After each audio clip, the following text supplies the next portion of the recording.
खेसारी जी, आपने क्या कुछ मदद मांगी है मुख्यमंत्री नीतीश कुमार और तमाम मंत्रीगण से? बशर्ते मैंने यही मदद मांगी है कि देखिए, पर्सनल चीजें पे अगर मुझे कोई कुछ बोलता है तो मुझे प्रभाव नहीं पड़ता है, क्योंकि मैं बहुत 24 घंटा काम करता हूँ। मैं सोचता हूँ कि चलो ठीक है, कोई बात नहीं, मेरे को बोल रहा है ठीक है, लेकिन अब बात मेरे घर परिवार तक, मेरी बेटी के ऊपर, मेरे वाइफ के ऊपर, मेरे माँ के ऊपर, अब सोशल साइड से कोई गाली दे, और एक दिन की ये बात नहीं है। मुझे लगता है कि मैं 1.5 साल से कहीं ना कहीं परेशान हूँ कुछ लोगों से, लेकिन अब हद हो गया है कि अब कोई मेरे परिवार को रेप करने की धमकी दे।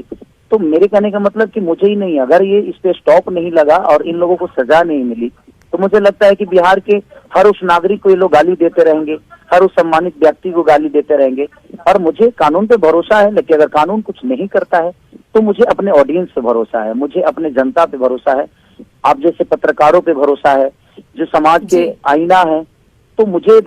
पता है कि आप लोग मेरे साथ इंसाफ करेंगे और मेरे साथ इंसाफ होगा, क्योंकि देखिए ये आज की बात नहीं है। अगर इनका मन ऐसे ही बढ़ता रहा तो मुझे लगता है कि भोजपुरी और बर्बाद होने में टाइम नहीं लगेगा। खेसारी जी, क्योंकि यूट्यूबर गौतम सिंह का नाम सामने आया है, क्या आप उन्हें निजी तौर पर भी जानते हैं? जी नहीं, मैं उनको निजी तौर पे कभी ना कभी बात किया उनसे, और ना ही मेरा उनसे कोई लेना देना है, और ना ही कभी मैं उनसे मिला हूँ, और ना ही कभी उनसे मिलने की प्रयास की मैंने, क्योंकि मेरे पास काम इतना है कि मैं उसी में उलझा रहता हूँ। अपने बीवी बच्चों के साथ खुश रहता हूँ। मैं अपने फैन को प्यार हमेशा कोशिश करता हूँ जो उनके अपने अच्छे संगीत से, अच्छे काम से उनको हमेशा मोहब्बत मिले और उनको मैं मोहब्बत दूं।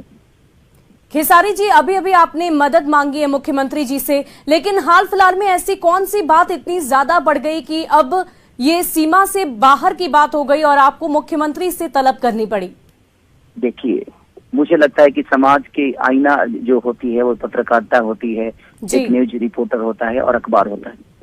और जब बेटियों की बात आ जाए, किसी औरत की बात आ जाए, मुझे कोई भला बुरा बोलता है तो मैं हमेशा बर्दाश्त करता हूँ और कोशिश करता हूँ कि चलो ठीक है, कोई बात नहीं, मुझे बोल रहा है। बट आज एक बेटी की बात है, आज एक औरत की बात है,